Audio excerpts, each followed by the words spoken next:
Good day, fellow mathematicians. Welcome back to our video. Today we're going to discuss another topic in business mathematics, and that topic is changing percents to decimals, and vice versa. Changing percents to decimals. Previously, in the last video, we have discussed the introduction and intuitive idea of what a percent is. And now we'll change those percents into decimals and those decimals to percents. Now let's get started. Let's dive right in, shall we? Ngayon, unahin natin yung percents to decimal. What is the rule? To change a percent to decimal, drop the percent symbol. Halimbawa, may given kang 4%. I-drop mo yung yung 4% na yan. You'll just delete it. Diba? Ganon. Ganon yung idea. And then, divide the number by 100. If you drop this percent, halimbawa, this implies that this is 4. Tapos yung 4 na yan, this implies that i-divide mo siya sa 100. And then, use the fractions to decimal rule. Magiging yan. This is, kung ano man sagot niyan, di ba? Mamaya natin isasagutan yan. Ngayon, this is equivalent to, di ba, kung ayaw mong gawin yung tedious method na yan, yung over 100, this is equivalent to dropping the percent sign and moving the decimal point 2 places to the left. Kapag tandaan nyo, kapag percents to decimal, ang decimal point mag-move to the left. Okay, sa kaliwa. If there's no decimal point in the percent, it is in the end of the number. Halimbawa, 4%, yung decimal point niya ay nasa dulo. Di ba ganito? Kasi ganyan, pwede mo siya isulat as ganyan. Kapag move mo siya 2 places to the left. Tama ba? Ganun lang ang ibig sabihin. No? So, may dalawang method ka. Kasi ang ibig sabihin lang naman ng percent, di ba, percent is per 100. Eh, kapag nakakita ka ng salitang pair, it is divided. Parang dinidivide mo siya. Eh, di ba cent? Alam niyo yung 1 cent is, di ba, pag binuo mo yung mga 100 na centavos na pera, it is 1 peso, di ba? So, parang ganun lang idea niyan. So, ngayon, what is a calculator tip? Alam naman natin na hindi natin maiwasan in the business world na hindi naman natin ito mano-mano kino-compute, to be honest eh. We are plugging it in a calculator. Pero syempre, we will learn how the manual method para kapag wala kang calculator na dala, you can compute. Ngayon, what is the calculator tip? If you are using a scientific calculator, cycle, all you have to do is to change a percent to a decimal is to divide the percent by 100. Ganun lang. For example, kapag yung 27% gusto mong ipalit into percent, gagawin mo lang, i-input mo lang 27 divided by 100. And lalabas yung 0.27. Ngayon, i-try natin using our cycle. Edi 27 divided by 100. Halimbawa, gusto mo i-convert yung 27% to decimal. Edi yung mangyayari, this is 27 over 100, yun nga yung percent, or 0.27. And that's pretty much it, guys. Ngayon. Yan na natin. Balik natin doon. Tapos, also, many scientific calculators have this symbol. Ito symbol na yan. Yung symbol na yan, key. Percent key. These keys have different uses on different calculators. On some calculators, the key will be different. The key will change a percent to a decimal. For example, if you enter 27, tapos i-add mo tong plus key, ang lalabas ay 0.27. If your calculator does not do this, you will have to read the instructions to see how to use the percent key. Ngayon, let's check our calculator if meron siyang ganong feature. Eh, luckily, meron. Tingnan nyo 27, tapos pinutin nyo shift, and nakikita nyo yung parang percent na yun. Ito. Yun, di ba? Nag-input siya ng 27% and equals 27 over 100 or 0.27. Yan yung faster way using the cycle. And tignan nyo yung mga cycle nyo kung may ganyan, guys. Kung wala, edi just divide it by 100. And that's pretty much easy naman, diba? So, ngayon, Balik tayo dun sa papel. Okay, ngayon, let's do some examples, syempre.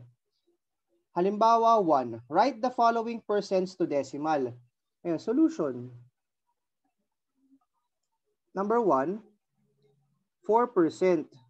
Di ba alam natin that this can be written as 4 over 100? E di 0.04 yan. Or, pwede mong gawin is that, di ba 4%? I-drop natin yung percent symbol, lagay mo yung decimal point sa dulo, di ba may 0 yan? Tapos move it to the left 2 places. Kung ano yung bakante, lagyan mo ng 0. Tapos, kaya magiging, this implies that 4% is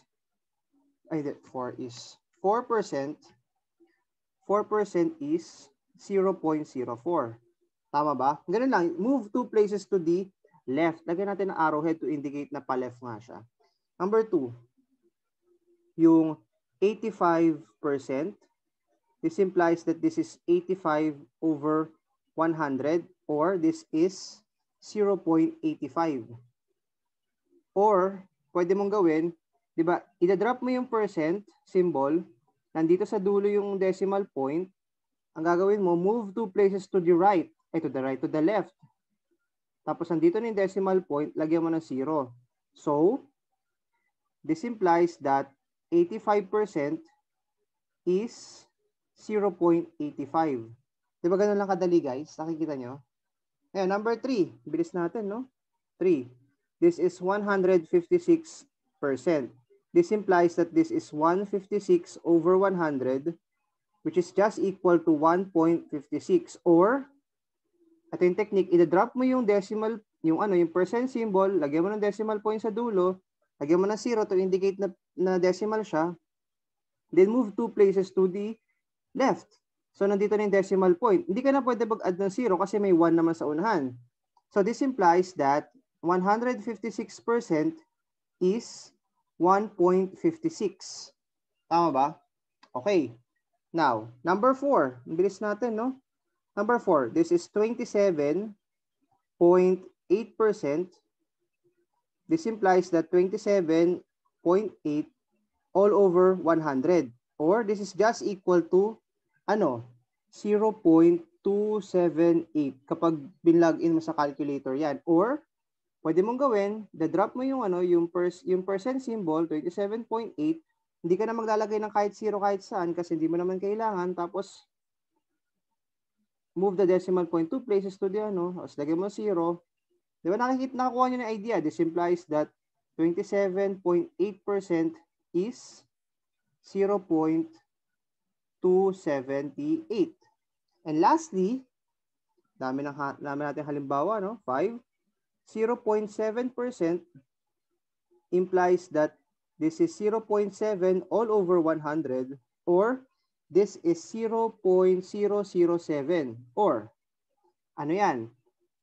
0.7 tapos i-move mo yung decimal point 2 places to the left, lagyan mo ng 0 to, tapos may decimal point 0.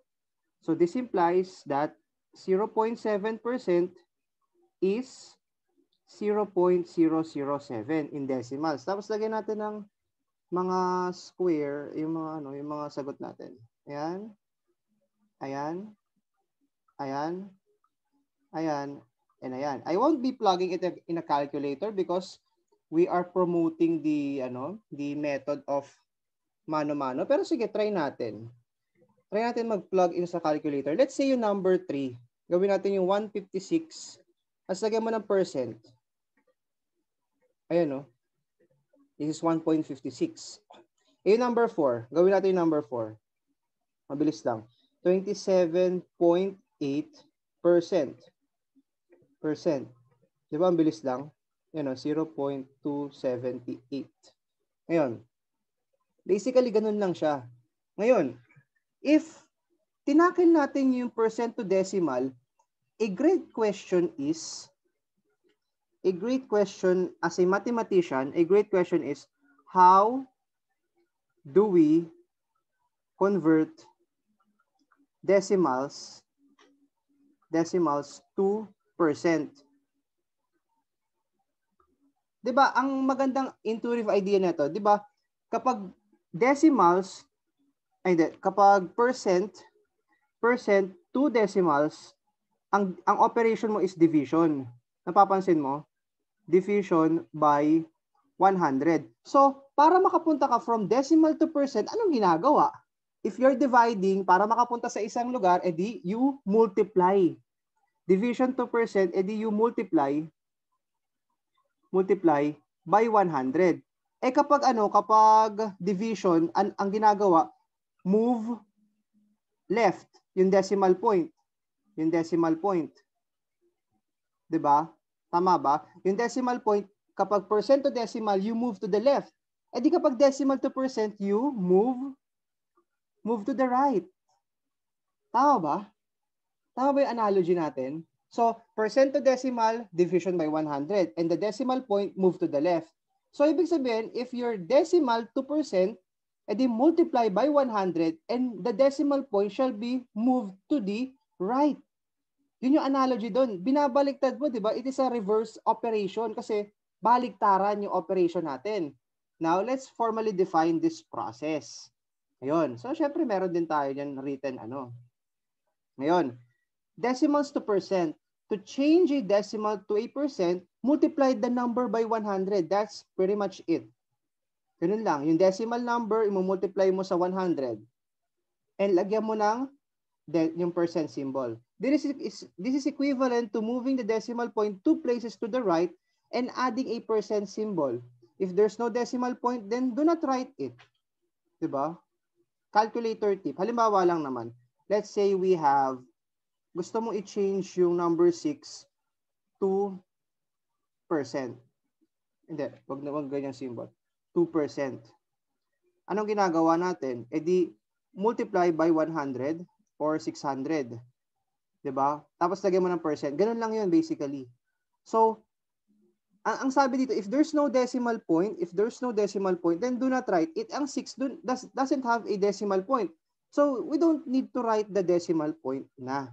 Kasi the goal naman is to convert it into a percent.